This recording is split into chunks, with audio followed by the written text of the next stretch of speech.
தந்தை, மகன், தூய ஆவியின் பெயராலே ஆமென். மத்தேயு 11:30. ஆம், என் நுகம் அழுத்தாது, என் சுமை எளிதாயுள்ளது. அன்பார்ந்தவர்களே, ஆண்டவர் இயேசுவின் நுகம் எப்படிப்பட்டதா இருக்கிறது? ஆண்டவர் இயேசுவின் சுமை எப்படிப்பட்டதாக இருக்கிறது? சாதாரணமாய் நுகத்தை எப்படி புரிந்து கொள்ளலாம்? நுகம் உழவு செய்யப்படுகின்ற மாடுகளுக்கு கழுத்தில் வைக்கப்படுகின்ற தடி, நுகத்தடி. இது அந்த மாடுக்கு சுமையானதாக இருக்கும். ஆனால் ஆண்டவர் இயேசு சொல்லுகிறார், என்னுடைய நுகம் அது அழுத்தாது, என்னுடைய சுமை எளிதாயுள்ளது. அன்பார்ந்தவர்களே, ஆண்டவர் இயேசுவின் நுகம் என்பது ஆண்டவர் இயேசுவின் மாட்சி, ஆண்டவர் இயேசுவின் வல்லமை, ஆண்டவர் இயேசுவின் வல்லமையின் செயல்பாடுகள். இதுதான் ஆண்டவர் இயேசுவின் மாட்சி.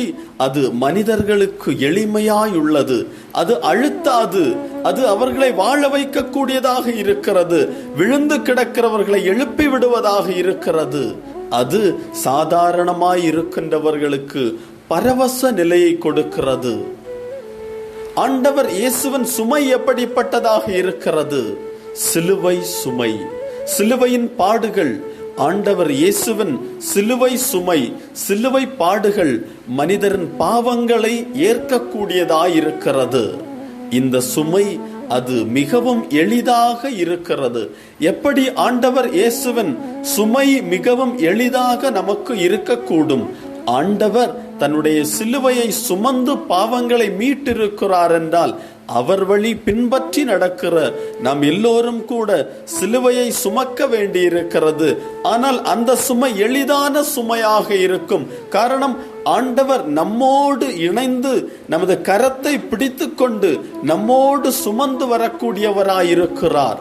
ஆண்டவரே சுமையை ஏற்றுக்கொள்வதனால் நாம் சுமக்கின்ற பாடுகள், நாம் சுமக்கின்ற சிலுவை அது மிகவும் எளிமையாய் மாறி போகிறது.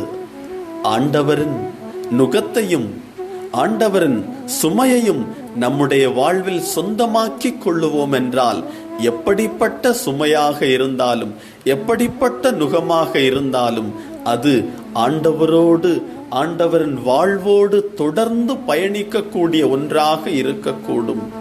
நம் வாழ்வை அர்ப்பணிப்போம். ஜெபம். ஆண்டவரே, என் வாழ்வை உமக்கு அர்ப்பணிக்கிறேன். என்னிலே பல நிலைகளில் நுகத்தை நான் ஏற்றுக்கொள்ளுகிறேன். என்னுடைய வாழ்வில் பல நிலைகளில் நான் அழுத்தப்படுகிறேன். பலவிதமான நிலைகளில் நான் சுமைகளை சுமந்து கொண்டிருக்கிறேன். நுகமும் சுமையும் சேர்ந்து என்னை அழுத்துகிறது. நான் வீழ்ந்து விடுவேனோ என்று அஞ்சி கலங்கிக் கொண்டிருக்கிறேன். ஆண்டவரே, உம்முடைய நுகத்தை என்னுடைய வாழ்வில் ஒவ்வொரு நாளும் அதிகாலையில் பெற்றுக்கொள்ளுகின்ற பொழுது அது பரவசமாயிருக்கிறது என்பதனை உணரச் செய்வீராக. உம்முடைய நுகம்தான் உண்மையானது, அந்த மாட்சி பொருந்திய உணர்வுதான் எனக்கு தேவை என்கின்ற நிலையிலே என்னை ஆசீர்வதிப்பீராக. ஆண்டவரே, உம்முடைய சுமை என்னுடைய வாழ்வை எளிதாக்குவதாக. என்னுடைய வாழ்விலே நான் சந்திக்கின்ற சுமைகளை நீரே ஏற்றெடுத்து என்னை எளிமையாய் எளிதானவராக மாற்றுவீராக. என் வாழ்வை உமக்கு அர்ப்பணிக்கிறேன். ஆமென்.